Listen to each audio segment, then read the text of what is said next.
Shalom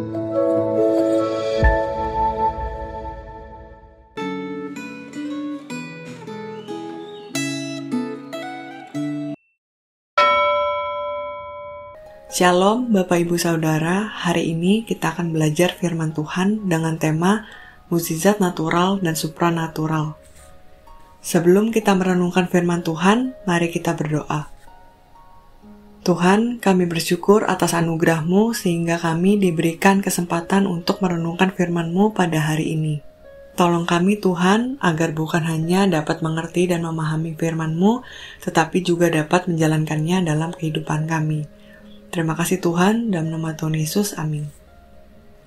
Firman Tuhan hari ini terambil dari 2 Raja-Raja 4, tetapi kita hanya akan membaca dari ayat 6 dan 34-35. Ketika bejana-bejana itu sudah penuh, berkatalah perempuan itu kepada anaknya, "Dekatkanlah kepadaku sebuah bejana lagi." Tetapi jawabnya kepada ibunya, "Tidak ada lagi bejana." Lalu berhentilah minyak itu mengalir. Lalu ia membaringkan dirinya di atas anak itu dengan mulutnya di atas mulut anak itu dan matanya di atas mata anak itu serta telapak tangannya di atas telapak tangan anak itu. Dan karena ia meniarap di atas anak itu, maka menjadi panaslah badan anak itu. Sesudah itu ia berdiri kembali dan berjalan dalam rumah itu sekali ke sana dan sekali ke sini. Kemudian meniarap pulalah ia di atas anak itu. Maka bersinlah anak itu sampai 7 kali, lalu membuka matanya. Mukjizat dalam Alkitab jelas merupakan karya Allah yang dilakukan dengan kuasa Allah dan untuk mencapai tujuan Allah. Pasal ini berisi kumpulan kisah mukjizat Nabi Elisa.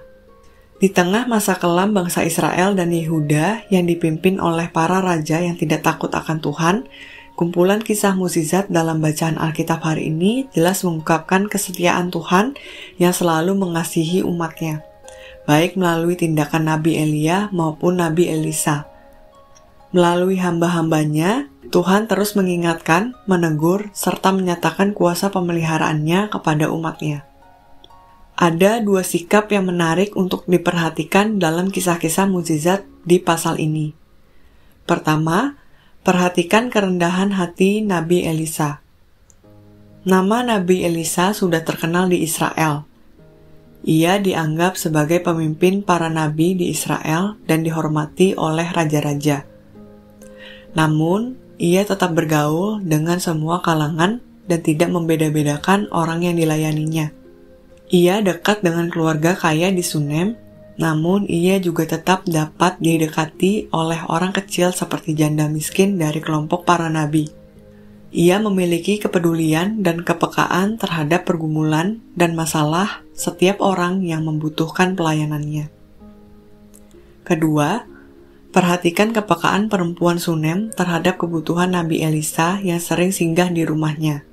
Ia membangun sebuah kamar untuk tempat istirahat Nabi Elisa. Ia melakukannya semata-mata hanya karena kasihnya kepada Allah tanpa pamrih sedikit pun untuk kepentingan dirinya sendiri. Buktinya, kerinduannya untuk mendapat seorang anak tidak pernah dia ungkapkan. Nabi Elisa baru mengetahui kondisi itu setelah Gehazi, hamba Nabi Elisa, mencari tahu pergumulan perempuan Sunem itu. Banyak pemimpin bangsa, termasuk pemimpin rohani, yang justru melayani dengan mengutamakan kepentingan diri sendiri. Rakyat atau umat juga sering hanya fokus memberikan masukan atau mengkritik, namun tidak peka terhadap kebutuhan para pemimpin mereka. Teladan kerendah hatian dan kepedulian Nabi Elisa serta kepekaan perempuan Sunem sangat penting untuk dipraktikkan pada masa kini. Allah yang kita sembah di dalam Kristus adalah Allah yang peka, peduli, dan bersedia merendahkan diri. Kita adalah utusan Allah di tengah pergumulan dan tantangan yang dihadapi bangsa kita. Apakah kita hanya berpangku tangan dan mengharapkan mukjizat Allah?